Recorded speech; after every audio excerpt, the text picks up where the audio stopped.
ಆಯಿತು.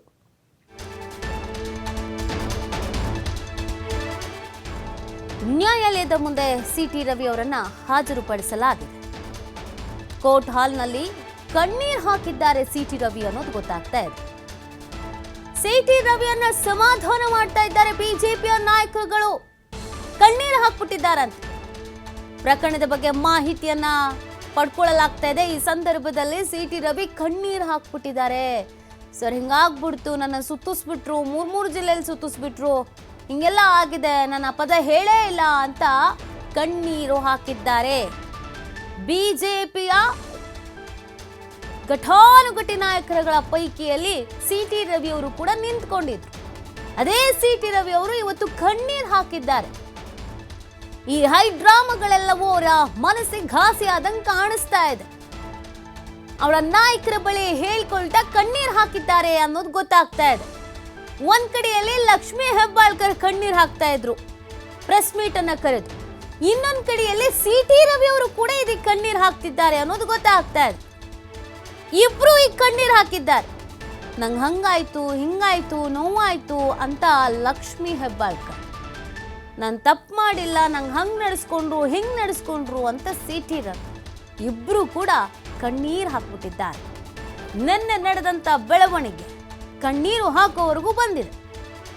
ಸಿಟಿ ರವಿ ಅವರು ಅನೇಕ ಜವಾಬ್ದಾರಿಯುತ ಹುದ್ದೆಗಳನ್ನ ಅನುಭವಿಸಿದವರು ಅಂತ ಸಿಟಿ ರವಿ ಅವರು ಇವತ್ತು ಕಣ್ಣೀರು ಹಾಕಿದ್ದಾರೆ. ಕಾರಣ ನಿನ್ನೆ ಎಲ್ಲ ಆದಂತ ಬೆಳವಣಿಗೆಗಳು. ತಲೆಗೆ ಬೇರೆ ಪೆಟ್ಟು ಬಿದ್ದಿದೆ, ರಾತ್ರಿ ಎಲ್ಲ ಸುತ್ತಿಸಿದ್ದಾರೆ, ಬೆಳಗ್ಗೆ ಕೋರ್ಟಿಗೆ ಕರ್ಕೊಂಡು ಬಂದಿದ್ದಾರೆ. ಇದ್ಯಾವುದನ್ನು ಕೂಡ ಭಾವಿಸಿರ್ಲಿಲ್ಲ. ಬೇರೆ ಬೇರೆ ವಿಚಾರದಲ್ಲಿ ಜೈಲಿಗೆ ಹೋಗೋದು ಬೇರೆ, ಅಂದ್ರೆ ಪ್ರತಿಭಟನೆ ಮಾಡೋ, ಹೋರಾಟ ಮಾಡೋ, ಒಂದ್ ಸ್ವಲ್ಪ ಕರ್ಕೊಂಡು ಹೋಗಿ ಆಮೇಲೆ ಬಿಟ್ಟು ಕಳಿಸ್ತಾರೆ. ಅದೆಲ್ಲ ರಾಜಕೀಯ ನಾಯಕರಿಗೆ ತೀರಾ ಕಾಮನ್. ಬಟ್ ಈ ತರದ ವಿಚಾರಗಳಲ್ಲಿ ನೋವು ಅನುಭವಿಸಿದ್ ನೋವು ಅದಂಗೆ ಕಾಣಿಸ್ತಾ ಇದೆ. ಕಣ್ಣೀರು ಹಾಕಿದ್ದಾರೆ ಅನ್ನೋದು ಗೊತ್ತಾಗ್ತಾ ಇದೆ. ಈ ಬಗ್ಗೆ ಮತ್ತಷ್ಟು ಮಾಹಿತಿಯನ್ನ ನೀಡ್ತಾರೆ ನಮ್ಮ ಪ್ರತಿನಿಧಿ ಶ್ರೀಧರ್. ಲೈವ್ ನಲ್ಲಿ ಜಾಯ್ನ್ ಆಗ್ತಾ ಇದ್ದಾರೆ. ಶ್ರೀಧರ್, ಒಂದ್ ಕಡೆಯಲ್ಲಿ ಲಕ್ಷ್ಮೀ ಹೆಬ್ಬಾಳ್ಕರ್ ಕಣ್ಣೀರ್ ಹಾಕಿದ್ದಾರೆ ಪ್ರೆಸ್ ಮೀಟ್ ಮಾಡಿ, ಇನ್ನೊಂದ್ ಕಡೆಯಲ್ಲಿ ಸಿಟಿ ರವಿ ಅವರು ಕೂಡ ಕಣ್ಣೀರ್ ಹಾಕಿದ್ದಾರೆ ಅನ್ನೋದು ಗೊತ್ತಾಗ್ತಾ ಇದೆ. ಸೊ ಈ ಕೋರ್ಟ್ ನ ಒಳಗಡೆ ಕರ್ಕೊಂಡು ಹೋಗ್ಲಾಗಿದೆ. ಮುಂದೆ ಏನೇನು ನಡೀತಾ ಇದೆ, ಸದ್ಯದ ಸಿಚುವೇಶನ್ ಅಲ್ಲಿ ಏನಿದೆ?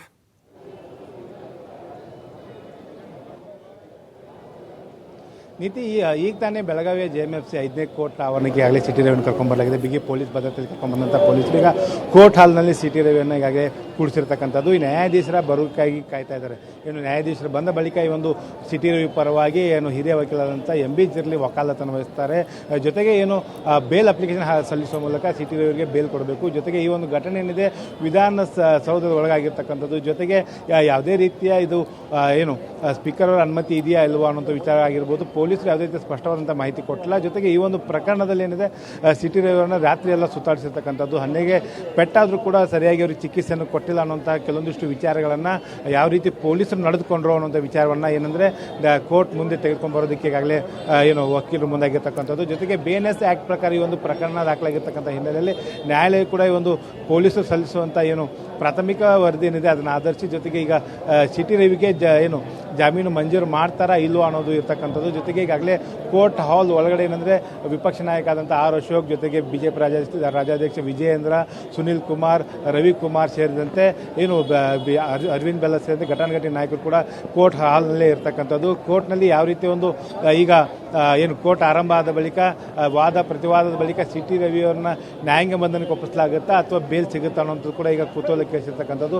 ಒಂದು ಮೂಲಗಳ ಪ್ರಕಾರ ಸಿಟಿ ರವಿಗೆ ಬೇಲ್ ಸಿಗುವಂಥ ಸಾಧ್ಯತೆ ಹೆಚ್ಚಾಗಿದೆ ಅನ್ನೋಂಥ ಮಾತನ್ನು ಏನಂದರೆ ಏನು ಸಿಟಿ ರವಿ ಪರವಾಗಿರ್ತಕ್ಕಂಥ ಹಿರಿಯ ವಕೀಲರು ಒಂದು ತಮ್ಮ ಆಪ್ತ ವಲಯದ ಹೇಳಿರ್ತಕ್ಕಂಥದ್ದು. ಹಾಗೀಗ ನ್ಯಾಯಾಲಯದ ಮುಂದೆ ಯಾವ ರೀತಿ ಒಂದು ವಕಾಲತನ್ನು ವಹಿಸಲಾಗುತ್ತೆ ಅದರ ಮೇಲೆ ಸಿಟಿ ರವಿ ಜೈಲ ಅಥವಾ ಬೇಲ ಅನ್ನೋದು ಗೊತ್ತಾಗುತ್ತೆ ಅಂತ ಹೇಳ್ಬೋದು. ನೀತಿ, ನಾನು ಹಿಂಗೆ ತೋರಿಸ್ತಾ ಇದ್ದೀನಿ ಬೆಳಗಾವಿ JMFC ಕೋರ್ಟ್ ಮುಂಭಾಗದಲ್ಲಿ ಯಾವ ರೀತಿ ಬಿಗಿ ಪೊಲೀಸ್ ಭದ್ರತೆ ನಿಯೋಜಿಸಲಾಗಿದೆ. ಸ್ವತಃ ಪೊಲೀಸ್ ಕಮಿಷನರ್ ಎಡಾ ಮಾರ್ಟಿನ್ ಕೂಡ ಒಂದು ಕೋರ್ಟ್ ಕ್ಯಾಂಪಸ್ ಒಳಗಡೆ ಬಂದಿರತಕ್ಕಂಥದ್ದು. ಕೋರ್ಟ್ ಹಾಲ್ನ ಹೊರಗಡೆ ಈಗ ಎಡಾ ಮಾರ್ಟಿನ್ ಇರ್ತಕ್ಕಂಥದ್ದು. ಹೊರಗಡೆ ಏನಂದರೆ ಬಿಗಿ ಪೊಲೀಸ್ ಭದ್ರತೆ ನಿಯೋಜಿಸಲಾಗಿದೆ. ಜೊತೆಗೆ ಏನಂದರೆ ಒಂದು ವೇಳೆ ಇಲ್ಲಿ ಏನಾದರೂ ಬೇಲ್ ಸಿಗದೇ ಇದ್ದರೆ ಹೈಕೋರ್ಟ್ಗೂ ಹೋಗೋದಕ್ಕೂ ಕೂಡ ಈಗಾಗಲೇ ಸಮಾಲೋಚನೆಯನ್ನು ಸಿಟಿ ರವಿ ಜೊತೆ ಈಗಾಗಲೇ ಏನು R ಅಶೋಕ್ ಸೇರಿದಂತೆ BJP ನಾಯಕರು ಮಾಡಿರ್ತಕ್ಕಂಥದ್ದು.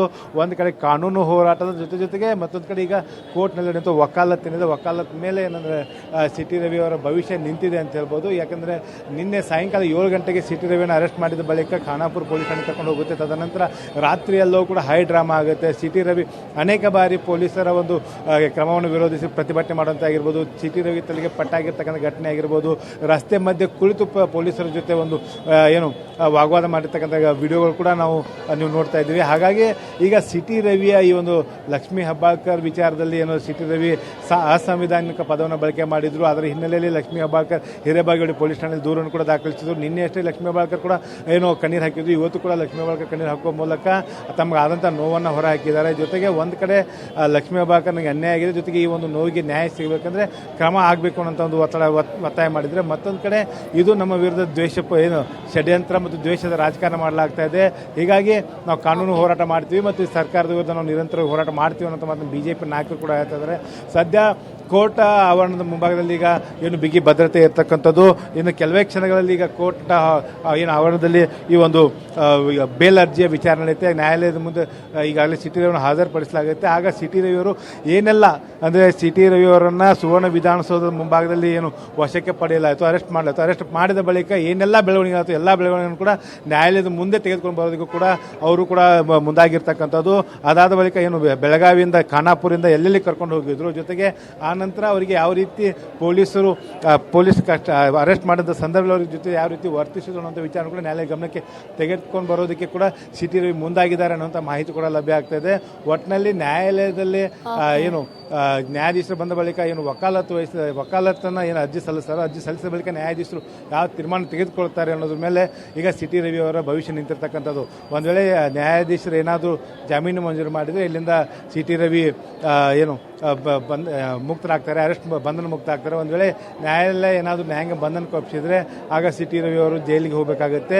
ಇವೆರಡೂ ಇರ್ತಕ್ಕಂಥದ್ದು. ಇದು ಮಧ್ಯೆ ಏನಾದರೂ ಸಿಟಿ ರವಿ ಅವರಿಗೆ ನಿನ್ನೆ ಇಡೀ ರಾತ್ರಿಯೆಲ್ಲ ಸುತ್ತಾಡಿಸಿದ್ರಿಂದ ಅವರು ಈಗಾಗಲೇ ನಿದ್ರಾಹೀನ ಪರಿಸ್ಥಿತಿಯಲ್ಲಿರ್ತಕ್ಕಂಥದ್ದು. ಹಾಗಾಗಿ ಅವರಿಗೆ ಆಸ್ಪತ್ರೆಗೆ ದಾಖಲಿಸಬೇಕು ಅನ್ನೋಂಥ ನಿಟ್ಟಿನಲ್ಲಿ ಕೂಡ ವಕೀಲರು ನ್ಯಾಯಾಲಯದ ಮುಂದೆ ಒಂದು ಮನವಿ ಮಾಡುವಂಥ ಸಾಧ್ಯತೆ ಇದೆ ಅನ್ನೋಂಥ ಮಾಹಿತಿ ಕೂಡ ಗೊತ್ತಾಗ್ತಾ ಇದೆ. ನೀತಿ. Okay fine, thank you Sridhar ತಮ್ಮ ಡೀಟೇಲ್ಸ್ಗಾಗಿ.